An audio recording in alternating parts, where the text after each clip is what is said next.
오늘 주신 말씀은 로마서 2장 10절부터 15절까지입니다. 저와 여러분이 한 절씩 교독하도록 하겠습니다. 로마서 2장 10절부터 15절까지 제가 먼저 읽습니다. 여러분이 이 뒤에 절 이렇게 교독해서 마지막 15절은 이렇게 교독하도록 하겠습니다. 10절부터 제가 먼저 읽겠습니다. 선을 행하는 각 사람에게는 영광과 존귀와 평강이 있으리니 먼저는 유대인에게요 그리고 헬라인에게라.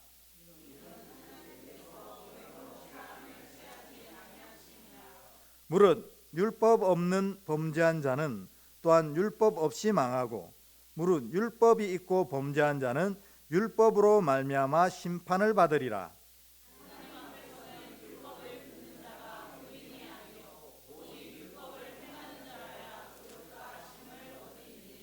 율법 없는 이방인이 본성으로 율법의 일을 행할 때는 이 사람은 율법이 없어도 자기가 자기에게 율법이 되나니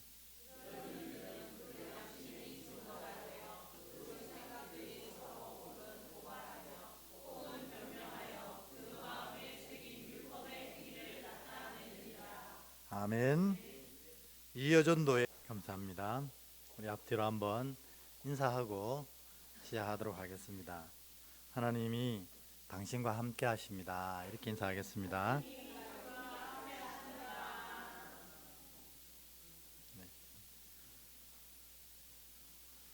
네.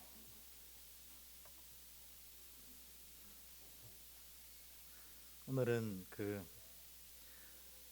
주가 찾는 자가 이 자리에 안 계신 것 같아서 되게 마음이 아프네요. 우리 하나님의 보내셔서 불러주셔서 그 아픔을 통해서 믿음을 세워가시려고 한 귀한 딸이 오늘 빠져가지고 제가 누군지 모르시죠? 우리 차수빈 씨라고 오늘 와야 하는데 무슨 일 때문에 못 왔네요. 여러분 제가 이 말씀 드리는 거는 함께 기도해 주시라고. 우리 수빈 씨가 왔어요? 네, 수빈 씨가 많이 힘든데 오늘 이제 지난 주일 오고 수요일 왔는데 오늘 안 왔네요. 하나님이 그 딸을 지키셔서 회복시키시고 아름다운 믿음의 길로 인도하셔야 되는데 두 주까지 열심히 이제 두 번까지 열심히 왔다가 오늘 빠진 것 같아서 주가 찾는 이가 이 자리에 없는 것 같아서 되게 마음이 저는 이게 되게 무너질 것 같고 아프고 그렇네요. 여러분 기도하셔서 다시 그 자매가 수요일부터 또 힘을 얻어서 하나님 앞에 나와가지고 우리 말씀대로 주의 이름을 부르는 자는 다 구원을 얻습니다. 그 자매도 주의 이름을 날마다 불러서 그의 영혼이 구원받고 그의 마음이 평강을 얻고 그의 삶에 놀라운 복음의 은혜가 가득 채워 질 수 있도록 함께 중보해 주시면 고맙겠습니다. 네, 오늘 얘기하도록 하겠습니다. 우리 사람만큼 이게 사실은 이런 표현이 좀 옳을지 모르겠지만 사람만큼 독한 사람이 있을까요? 그죠? 아무도 살 수 없는 환경 속에서도 사람은 살아내지 않습니까? 알래스카도 사람이 얼마나 많이 삽니까? 그리고 적도의 그 더운 환경에도 사람이 다 살아내요. 심지어 이 공기도 없는 우주에 내보내도 사람 열심히 살아내거든요. 사람이 참 독하다 하는 생각을 가지게 됩니다. 그런데 또 반대로 사람만큼 또 약한 게 없어요. 안 그렇습니까? 여러분 우리가 바이러스가 눈에 보이지도 않잖아요. 현미경으로 살펴야 바이러스를 겨우 볼 수 있는데 그 작은 것 하나가 우리에 쏙 들어오면 우리가 얼마나 힘듭니까? 숨 쉬는 것도 힘들고 말하는 것도 힘들고 움직이는 것도 힘들고 그래가지고 몇 날 며칠 예배도 못 드릴 때가 얼마나 많습니까? 몸만 그렇습니까? 마음에 작은 실타래 하나가 쏙 돌아버리면 이 마음의 작은 이 묶여진 실타래 때문에 우리가 얼마나 힘듭니까? 인간이 정말 강한 것 같지만 정말 약한 게 이 인간이라는 겁니다. 그러니까 우리가 삶을 살아갈 때 모르겠습니다. 우리 젊은 청년들은 어떻게 생각할지 모르겠지만 사는 게 정말 안 쉽잖아요. 저만 그런가요?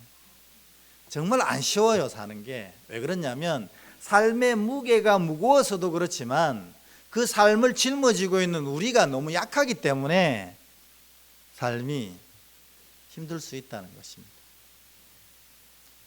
그런데 우리에게는 아주 좋은, 아주 중요한, 그리고 아주 강력한 하나님 해결책을 주셨지 않습니까? 그 해결책이 무엇입니까? 예수님 아닙니까? 예수님. 안 그렇습니까? 그래서 우리가 이토록 연약한데도 불구하고 이 삶을 능히 이길 수 있는 이유는 하나님께서 예수님을 우리에게 주셨어요. 그래서 누구든지 주의 이름을 부르는 자는 구원을 허락한다고 분명히 약속하셨거든요.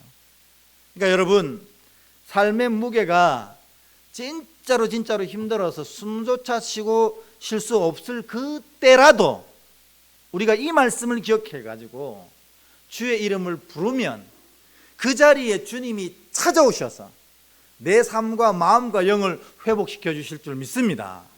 이게 복음이거든요. 우리가 믿음의 자녀라면서 이 사실을 진짜로 분명히 고백하지 못하면 사실은 믿음의 자녀로 바로 시작한 건 아니라는 겁니다. 믿음은 다른 게 아닙니다. 바로 이 말씀을 철저히 믿고 고백하는 거예요. 누구든지 주의 이름을 부르는 자는 구원을 얻으리라. 삶도 마음도 그의 영혼도 주께서 다 회복시켜 주실 줄 믿습니다. 그 증거가 뭡니까? 바로 이 십자가 아닙니까? 이만큼 우리를 사랑하시는 주님께서 다른 거 뭘 아끼시겠냐는 겁니다. 그래서 여러분, 이 로마서 10장 13절은 복음 중에 복음이다. 그래서 이 말씀이 여러분 정말 삶과 영과 입술에 다 새겨지셔서 날마다 주의 이름을 부를 때 놀란 은혜 놓치지 않고 누리시는 여러분 되길 축원합니다. 이사야서 43장 1절 2절에도 그 약속이 분명히 돼 있어요. 우리 한번 읽어볼까요? 이사야서 43장 1절 2절입니다. 시작. 야곱아, 너를 창조하신 여호와께서 지금 말씀하시느니라. 이스라엘아, 너를 지으신 이가 말씀하시느니라. 너는 두려워하지 말라. 내가 너를 구속하였고 내가 너를 지명하여 불렀나니 너는 내 것이라. 내가 물 가운데로 지날 때에 내가 너와 함께 할 것이라. 강을 건널 때에 물이 너를 침몰하지 못할 것이며 내가 불 가운데로 지날 때 타지도 아니할 것이요 불꽃이 너를 사르지도 못하리니. 아멘. 이게 우리를 향한 하나님의 마음이라는 겁니다. 누구든지 주의 이름을 부르는 자는 하나님이 구원하시는데 어떻게 하시냐 하면 그가 물 가운데를 지나든지 불 가운데를 지나든지 그를 꽉 붙잡아서 물과 불이 그를 상하지 못하게 하신다는 겁니다. 왜요? 하나님이 불러 세운 하나님의 자녀요. 이제 그때부터 우리는 하나님의 것이 되었기 때문에 그렇습니다. 오늘 이 이사야서 43장 1절 2절의 고백이 하나님의 고백이잖아요. 이 하나님의 고백이 여러분 마음에 딱 자리하셔서 그 믿음으로 날마다 주의 이름을 불러서 늘 구원의 은혜를 풍성히 누리는 여러분 되길 주의 이름으로 축원합니다. 아멘입니다. 믿음을 살아가는데 이 마음을 잃어버리면 그때부터 지옥입니다. 이 마음을 잃어버리면. 왜요? 이게 다 부담이 되거든요. 이게 다 부담됩니다. 예배 드리는 것도 부담이요. 기도 열심히 하라는 것도 부담이요. 말씀 열심히 묵상하라는 것도 다 부담이 돼요. 뭐가 없으면요? 복음이 이 안에 없으면 그게 다 부담이 된다는 거예요. 왜냐하면 복음 없는 모든 것은 다 종교거든요. 우리를 옮아내는 올무에 불과하다는 겁니다. 오늘 바울이 이 2장에서 얘기하려고 하는 게 바로 그거라는 겁니다. 뭐냐면 복음 없는 종교가, 복음 없는, 심지어는 복음 없는 말씀이, 복음 없는 기도가 얼마나 우리를 힘들게 하고 우리를 아프게 하는지를 바울이 얘기하는 겁니다. 그걸 뭐라고 부르냐면 율법주의라고 부르는 거예요. 율법주의. 복음은 없는데 말씀은 알아요. 그러면 그 말씀이 내 삶의 올무가 돼가지고 나를 힘들게 만든다는 겁니다. 그게 바로 율법주의예요. 왜냐하면 말씀을 들었기 때문에 믿음의 삶이 무엇인지는 알거든요. 우리가 아는데 행하지는 못하는 거예요. 그러니 이게 계속 부담이 되는 겁니다. 믿음의 사람은 저렇게 살아야 된다는데 난 그렇게 못 살겠는데 어떡하지? 그게 더 힘들고 어려움. 그러니까 신앙을 오래 하면 할수록 힘들어지는 거예요. 왜요? 복음 없이 율법을 알기 때문에 그렇습니다. 복음 없이 말씀을 들었기 때문에 그렇습니다. 여러분, 내가 말씀을 들었는데 이 말씀을 지키게 하실 분은 누구입니까? 하나님이잖아요. 누구든지 주의 이름을 부를 때에 주께서 그의 삶 가운데 구원을 허락하시는 거예요. 하나님, 나를 구원하신 주여, 내가 믿음의 온전함으로 가게 하옵소서. 이렇게 기도할 때 하나님이 나에게 임하셔서 힘을 주시고 그 믿음의 온전함으로 갈 수 있게 해주시는 겁니다. 그게 바로 복음입니다. 그러니까 여러분, 말씀을 열심히 지키려고 애쓰면 안 됩니다. 좀 더 선명합니다. 그거 아무 소용이 없어요. 말씀을 열심히 지키려고 애쓰지 말고 복음을 온전히 품으려고 애를 쓰셔야 돼요. 왜? 이 복음이 그 일을 하게 하기 때문에 그렇습니다. 오늘 바울이 그래서 이 율법주의와 복음주의가 무엇인지를 정확하게 설명해 내려고 하고 있습니다. 요거와 할례 논쟁이 있는데 그까지 얘기할 수 있을까 모르겠어요. 오늘 요거만 제대로 이해해도 괜찮지 않을까 싶어요. 여러분, 그러면 오늘 우리가 율법주의 이렇게 얘기했지만 율법이 나쁜 겁니까? 그렇지 않습니다. 율법은 우리를 향한 하나님의 뜻입니다. 너희가 이렇게 살면 너무 행복해질 거고 이렇게 살면 아름다운 은혜를 누릴 거야 하는 하나님의 말씀이 율법입니다. 그러므로 율법은 정말 선한 것입니다. 그래서 율법을 열심히 먹는 자들은 영혼이 튼튼해지는 것입니다. 왜냐하면 말씀은 영의 양식이기 때문에 그렇습니다. 우린 다 아침 식사하고 오셨어요?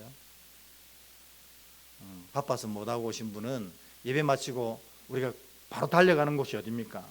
바로 2층의 식당에 갑니다. 왜냐하면 안 먹으면 못 살기 때문에 그렇습니다.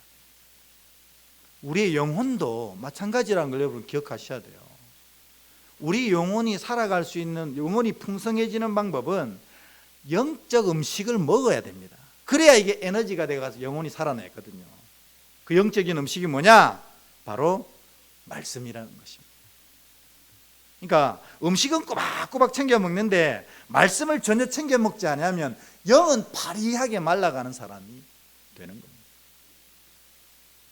또한 이 말씀은 우리를 정확하게 평가하는 거울이 됩니다. 여러분, 우리가 매일 죄인 이러는데 우리가 무슨 죄를 지었어요? 이렇게 반문하는 사람이 있습니다. 우리의 가장 큰 죄는 뭘까요? 하나님을 떠난 죄 아닙니까? 그래서 여러분들은 그 죄가 이미 해결된 자들이에요. 왜 하나님 앞에 나왔잖아요. 근데 아직도 하나님을 떠나 세상에서 방황하는 사람들이 있습니다. 하나님이 보실 때 그게 제일 안타까운 거예요. 여기에 나오면 여기에 하나님의 은혜와 하나님의 복과 하나님의 인도하심이 있는데 이거를 박차고 세상 욕망에 젖어서 저기서 헤매고 있으니 하나님이 그걸 제일 안타까워하시는 거예요. 그래서 그것을 죄라고 부르는 겁니다. 두 번째 죄는 무엇입니까? 하나님을 떠난 게 죄고, 두 번째로 하나님이 하신 말씀, 너희가 이렇게 살아야 행복해지고 은혜를 누릴 수 있어 하는 말씀을 지키지 않는 것을 죄라고 부릅니다. 그러니 우리가 하나님 말씀을 늘 묵상하고 하나님 말씀을 늘 먹으면 내가 하나님 보시기에 뭐가 부족한지를 정확하게 알게 되는 거예요. 그러니까 말씀 모르고 죄를 논하면 안 됩니다. 왜냐하면 죄란 하나님 말씀을 지키지 않는 것이 죄이기 때문에 그렇습니다. 근데 말씀 읽어보면 하나님의 뜻이 이렇구나. 근데 난 그렇게 살지 못했네. 하나님, 여기 또 복음이 등장하지 않습니까? 하나님, 내가 이렇게 살 수 있도록 인도하여 주시옵소서. 이게 주의 이름을 부르는 것 아닙니까? 그러면 성령께서 그 일을 할 수 있도록 주시는 것입니다. 그러므로 여러분, 이 말씀은 믿음의 중심이요, 영혼의 양식이요, 우리가 바로 살아갈 수 있도록 하는 가장 중요한 기준이 되는 것입니다. 그러니까 이 말씀을 모르고 신앙한다는 것은 있을 수가 없는 일이라는 거예요. 그건 그냥 우상에 불과합니다. 우리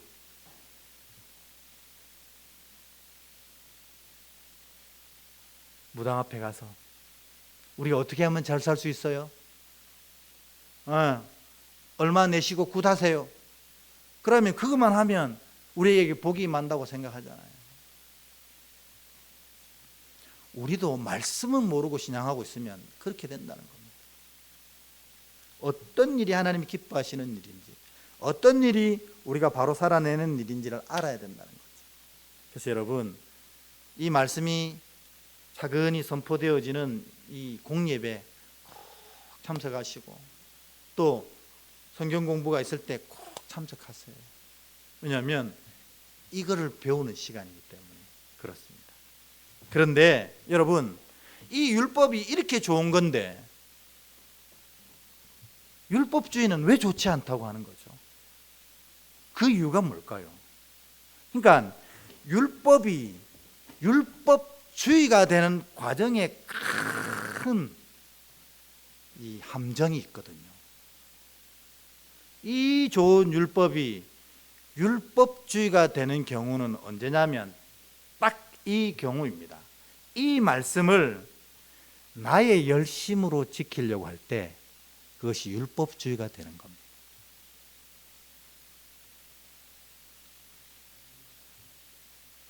이게 이해가 되십니까? 하나님 말씀 들었어요. 이 하나님 말씀을 열심히 지키려고 애를 씁니다.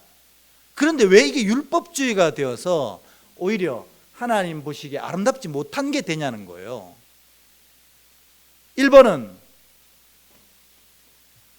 내 열심으로 그 말씀을 지킬 수 있겠습니까? 안 됩니다. 그게 첫 번째라면, 두 번째는 뭐냐면 하나님의 말씀을 내 열심으로 지키려고 하는 사람들이 범하는 죄가 유대인들이 저질렀던 죄 아닙니까? 지난주에 배웠던 대로. 그 죄가 뭐죠? 판단하는 죄가 된다. 나는 이렇게 열심히 하는데 당신은 지금 뭐 하는 것이요? 이렇게 한다는 것입니다. 이게 율법주의의 가장 큰 함정이라는 것입니다. 그러니까 여러분, 하나님의 말씀은 내 열심으로 지킬 수 있을 수 없을 뿐만 아니라 하나님의 말씀을 내 열심으로 지키기 시작하면 반드시 이런 늪에 빠지는 거예요. 뭐요? 사람을 판단하기 시작하는 거예요. 그래서 아직도 믿음이 없어가지고 저런 짓을 하네, 그렇게 판단하기 시작하는 거예요. 이게 율법주의의 가장 안타까운 모습입니다. 유대인들이 그 죄에 다 빠진 거예요. 하나님이 그들을 하나님의 자녀 삼아주시고 이사야 43장 1절의 이들처럼 그들을 지키시고 인도하시면서 이제 너희가 복된 길로 가거라 하고 말씀을 허락하실 때에 이 말씀을 자기 힘으로 지키려고 애를 씁니다. 그러니 신앙이 내 힘으로 되는 것처럼 생각하는 거예요. 그러다 보니 이 열심이 없는 자들을 평가하고 판단하고 정죄하기 시작한다는 거예요. 결국 열심을 내어 쫓아가는 그 자신도 이 말씀을 지키지 못하는데 말입니다. 그러면 말씀을 어떻게 지켜야 합니까? 내 열심으로 하지 말라고요? 그러니까 말씀 지키지 말라는 겁니까? 아닙니다. 복음으로 지켜야 합니다. 복음은 우리가 그거잖아요. 누구든지 주의 이름을 부르는 자는 구원을 얻으리라.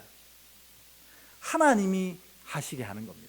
이게 나의 열심으로가 아니라 진짜 복음주의로 말씀을 쫓는 것은 어떠냐면 감사함으로 하는 겁니다. 감사함으로. 하나님이 오늘 이렇게 하라고 말씀하셨어요. 하나님 말씀이니까 내가 지켜야 돼. 이렇게 하면 반드시 실패합니다. 성공하는 것 같아도 판단하는 죄에 빠지는 자가 됩니다. 말씀은 나를 구원하시고 인도하심에 대한 감사함으로 하는 것입니다. 하나님 나를 구원하셨는데 이렇게 하라고 하셨는데 내가 이거라도 해야지. 주님 나를 내 삶을 인도하시고 내게 복을 허락하시는데 그런 자에게 이렇게 살라고 명하셨으니 그거라도 해야지. 감사함으로 하는 겁니다. 여러분 이 얘기가 좀 이해하기 어렵다면 제가 예를 하나 들어볼게요. 두 사람이 만나서 결혼해서 부부가 되었습니다. 그래서 부부가 되어서 이제 첫 신혼살림을 살면 여러 가지 일이 있는데 제일 빈번하게 일어나는 일이 뭐예요? 집들이입니다. 집들이. 우리 이제 신혼이신 분들 잘 아시죠? 집들이를 하게 돼 있어. 사람들이 야 집에 초대 안 하냐 계속 얘기합니다. 그래서 친구도 초대하고 가족도 초대하고 합니다. 그런데 이 집들이 하면서 부부가 많이 싸웁니다. 왜 싸울까요? 왜 이제 그만 좀 데려라는 겁니다. 그만 좀 데려와. 몇 번 데려오는 거야. 저 친구는 지난번에 왔잖아. 아, 그때는 회사 동료였고 이번에는 학교 동기야. 공교롭게도 동기이면서 동료네. 이렇게 되는 거야. 이게 뭐냐면요, 율법적으로 집들이를 하면 그렇게 되는 겁니다. 내가 결혼을 했고 새살림을 낳기 때문에 집들이를 해야 된다. 이러면 집들이만큼 힘든 게 없어요. 왜 이렇게 남편은 데려오는 사람이 많은지. 그래서 이렇게 집들이를 하면서도 힘든 겁니다. 근데 반대로 요 집을 우리 부모님들이 사주셨어요. 멋진 집입니다. 근데 그 부모님을 이제 우리 집에 초대한다고 생각해 보세요. 어떨까요? 힘들겠어요? 힘들면 그거 진짜 나쁜 자식이죠. 얼마나 고맙겠어요. 우리가 이런 집을 마련하려면 얼마나 오랜 시간을 돈을 모아야 되는데 부모님이 평생 열심히 사시고 그 열심히 사신 열매를 우리에게 주신 거예요. 그래서 너희는 시작할 때 어렵게 하지 말고 그냥 여기서 살아. 얼마나 감사합니까? 근데 그런 부모님이 잘 사는지 확인하러 오셨어요. 그러니까 정성껏 준비하는 겁니다. 왜요? 감사함으로 하기 때문에 그렇습니다.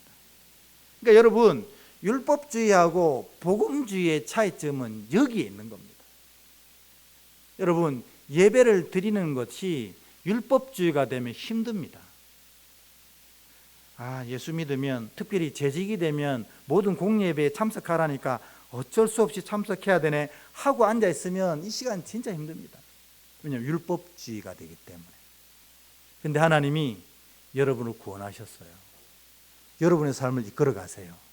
여러분이 구하고 원하는 것들을 하나님께서 더 좋은 것으로 갚아 주십니다.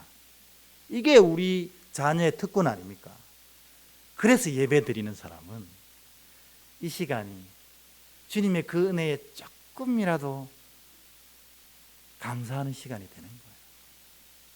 그래서 매 순간순간이 은혜가 되는 거예요. 그리고 주님, 제가 정말 주님께 너무 감사한데 조금이라도 주님께 뭔가 좀 주님께 드리고 싶은데, 그래서 예물을 드렸어요. 그러면 이 예물이 정말 복된 예물이 되는 거예요. 왜냐하면 이 안에는 감사와 기쁨과 고백이 담겨져 있기 때문에. 근데 그렇지 않은 예물은요, 하나님이 이사야서에 냄새가 난다는 거예요. 죄의 냄새가 나는 겁니다.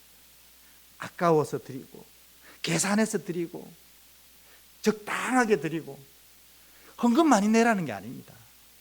이게 감사함으로 드리지 아니하면 헌금만큼 하나님 마음 속상하게 하는 게 없어요. 내가 거지냐? 이렇게 아깝게 드릴 거면 내지 마. 내가 이 돈 없어서 이걸 받아야 되겠니? 그게 아니잖아요. 그래서 여러분, 우리가 바울이 정말 유대인들에게 그토록 호통치고 그토록 바로 살라고 얘기한 것은 유대인의 모든 신앙의 모양이 율법주의였다는 겁니다. 그 뭐예요? 열심으로 하나님을 섬긴 거예요. 열심으로 하나님 섬기는 것은 아무 의미가 없습니다. 왜? 열심으로는, 우리의 열심으로 하나님을 제대로 섬길 수 없고, 그렇게 한 사람들이 꼭 다른 사람들을 판단하고 정죄하는 죄에 다 빠지기 때문에 그렇습니다. 하나님을 섬기는 것은 이제부터 뭘로 섬겨야 된다고요? 감사함으로 섬겨. 하나님 나를 구원해 주신, 나 같은 죄인을 구원해 주셔서 이 자리에 앉게 하셨는데, 하늘 상급 받게 하시려고 내게 직분도 주시고 그 직분으로 이 일 섬기게 하시니 너무 감사합니다. 이게 다 생명책에 기록될 거 아니겠어요?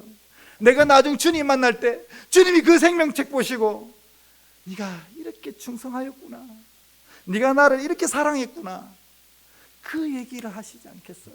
하는 마음으로 드릴 때 그게 진짜 예배, 진짜 말씀이다. 그러니까 여러분, 이제껏 여러분이 신앙을 어떻게 해왔는지를 한번 돌이켜 보십시오. 계속 해야 돼, 해야 돼, 해야 돼, 이런 마음으로 신앙했으면 여러분 율법주의 신앙을 하고 있었어요. 그건 하나님 하나도 안 받으셨어요. 이렇게 계속 신앙하다가 천국 가면 주님이 우리를 모른다 하실 수 있다는 거예요. 신앙은 해야 돼, 해야 돼가 아니고 이것이 감사해서 하는 거고 저것이 감사해서 하는 겁니다. 그게 바로 복음의 자녀의 마음이요 신앙이라는 것입니다.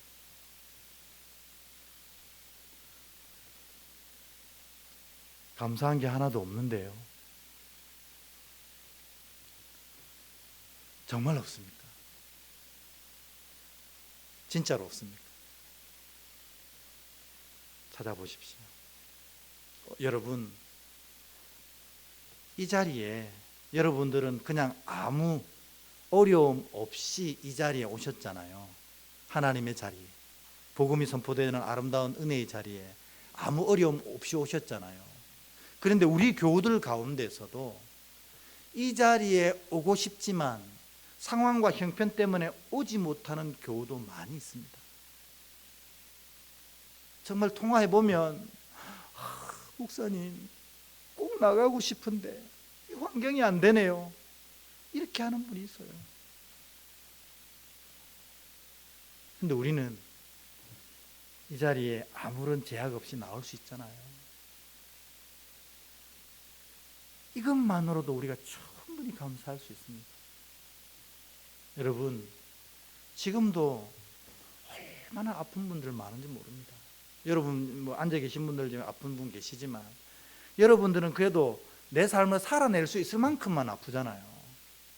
내 삶을 살아낼 수 없을 만큼 아픈 분들이 얼마나 많은지 아십니까? 제가 모르겠는데 오늘 수빈 씨 못 온 거는 아마 어젯밤에 잠 한숨 못 잤지 싶어요. 잠을 못 잔답니다. 아침에 잠깐 잠들면 못 일어나는 거예요. 직장 나가는 게 너무너무 힘들대요. 나가야 될 시간이 있으면 두려워진답니다. 여러분 기도하시라고 제가 이렇게 개인의 얘기를 드리는 겁니다. 해 뜨는 것도 무섭고요, 해 지는 것도 무섭대요. 그러니까 숨 쉬는 것 자체가 힘든 사람입니다. 여러분 어때요? 여러분은 정말 편하게 숨 쉬고 계시잖아요. 아침 출근, 퇴근 아무런 어려움 없잖아요. 하나님이 여러분을 지키시는 줄 믿습니다. 다 따지고 보면 다 은혜입니다. 우리 힘으로 할 수 없어요. 하나님이 지키셔야만 하는 겁니다. 여러분, 신앙은 그렇게 하는 겁니다. 해야 되는 신앙 아닙니다. 그렇게 하는 거 다 내려놓으십시오. 아무런 의미가 없습니다. 신앙은 감사할 때 하는 겁니다. 감사로 하는 겁니다. 그래서 이 감사를 날마다 찾아낼 때 그 감사가 또 더 큰 감사를 불러오고 더 큰 감사가 더 아름다운 은혜를 불러오는 이런 아름다운 역사가 바로 신앙의 역사거든요. 그래서 진짜 신앙하는 사람들은 그 얼굴에 신앙의 은혜가 드러나는 겁니다. 왜냐하면 감사가 은혜를 부르고 은혜는 더 큰 감사를 부르고 그것이 얼굴에 차곡차곡 쌓여서 이 얼굴이 스데반처럼 빛나게 되는 겁니다. 여러분이 이제부터 신앙할 때는 이 복음으로 신앙하는 복된 자 되시길 축복합니다. 다른 거 아니고 감사해서 하는 겁니다. 그래서 감사해서 예배드리고 감사해서 찬양하고 감사해서 말씀을 듣고 그리고 감사해서 헌신하고 감사해서 충성하는 그런 것이 될 때 그게 진짜 예배, 진짜 신앙, 진짜 은혜를 초래하는 요소가 되는 것입니다. 바울이 유대인들에게 호통치고 지적했던 게 바로 그것이라는 겁니다. 그래서 여러분, 율법주의냐 복음주의냐 여러분들이 막하게 여러분들을 판단하고 평가하셔야 됩니다. 다른 사람 판단하고 평가하지 마시고 나를 판단하고 평가하셔야 됩니다. 나는 정말 감사함으로 이 믿음을 살아내고 있는지 아니면 내가 해야 되기 때문에 하고 있는지 여러분 안에 오늘부터라도 이 감사함으로 신앙하여서 정말 그 신앙이 하나님이 기억하시는 복음의 신앙 되길 축원합니다. 근데 이 유대인들이 율법에 대한 자부심이 대단했습니다. 왜 그랬을까요? 자기 힘으로 했기 때문에 그렇습니다. 한번 읽어볼까요? 17절부터 20절까지 유대인의 자부심이 어떻는지 저와 여러분이 한 절씩 교독하겠습니다. 제가 먼저 읽습니다. 유대인이라 불리는 내가 율법을 의지하며 하나님을 자랑하며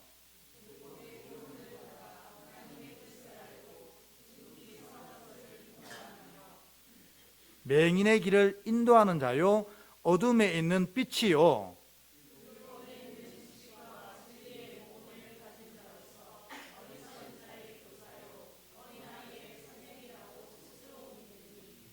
유대인들이 이와 같은 자부심이 있었어요. 하나님의 말씀을 직접 받은 민족이고 또 그 하나님의 말씀을 열심히 지키는 모든 이들의 선생 같은 민족이라는 이런 강력한 자부심이 있었습니다.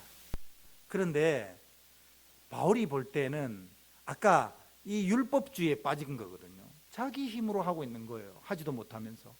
그러면서 엉뚱한 자부심, 다른 사람을 평가하는 이 판단하는 죄에 빠진 엉뚱한 자부심에 빠져서 스스로 선생님이라고 생각하는 겁니다. 그런데 바울이 볼 때 이들이 얼마나 어리석은지를 지적하고 있습니다. 그게 뭐냐면 21절입니다. 21절은 같이 읽겠습니다. 시작.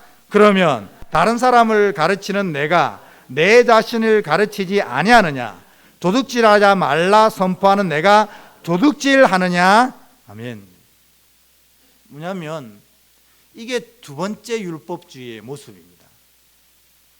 첫 번째 율법주의는 뭐냐면 이걸 내 열심으로 막 하는 거예요. 내 열심으로.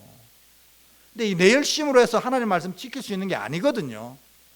그런데 내 열심으로 하다 보니 나는 이렇게 열심히 하는데 너는 왜 열심히 안 해? 하는 판단하는 데 빠지게 되고 엉뚱한 자부심에 빠져가지고 나는 이와 같이 말씀을 열심히 지키는 주의 백성이라고 생각을 하는 거예요. 그런데 결국 어떻게 돼요? 내 힘으로는 할 수 없거든요. 그러니까 이런 자에게 뭐가 남냐면 말만 남고 행동은 다 사라지는 겁니다. 왜냐하면 말씀은 내 힘으로 할 수 있는 게 아니거든요. 근데 내 힘으로 하려고 애를 쓰다 보니 이게 안 되는 거예요. 그러나 요거는 그대로 남아 있어요. 바울이 그걸 또 지적한 겁니다. 너희는 그래 그렇게 사람들을 잘 가르치는데 왜 네가 가르친 걸 행치 않느냐? 이렇게 이야기하는 겁니다. 율법주의는 이 두 가지입니다. 바울이 지적한 율법주의. 하나는 내 열심으로 하려고 하는 것과 두 번째로 내가 이야기하고 있는 것을 나는 지키지 않는 것. 이것이 바로 율법주의의 진짜 모습이라는 겁니다. 이제 말씀 맺겠습니다. 복음주의는 그 반대입니다. 복음주의는 감사해서 지키는 겁니다. 그러니까 감사하지 않으면 말씀 지키지 마세요. 그건 율법주의입니다. 감사할 때만 지켜야 하나님이 인정하십니다. 예배든 예물이든 상관없습니다. 감사함으로 해야 합니다. 두 번째로 진짜 복음주의는 나를 구원하신 주님이 말씀하셨기에 주님의 말씀이기에 그거를 따라가는 겁니다. 뭐 이해가 안 돼요?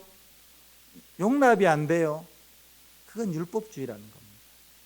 주님이 말씀하셨기에 따라갑니다. 왜 이렇게 조건 없이 따라갑니까?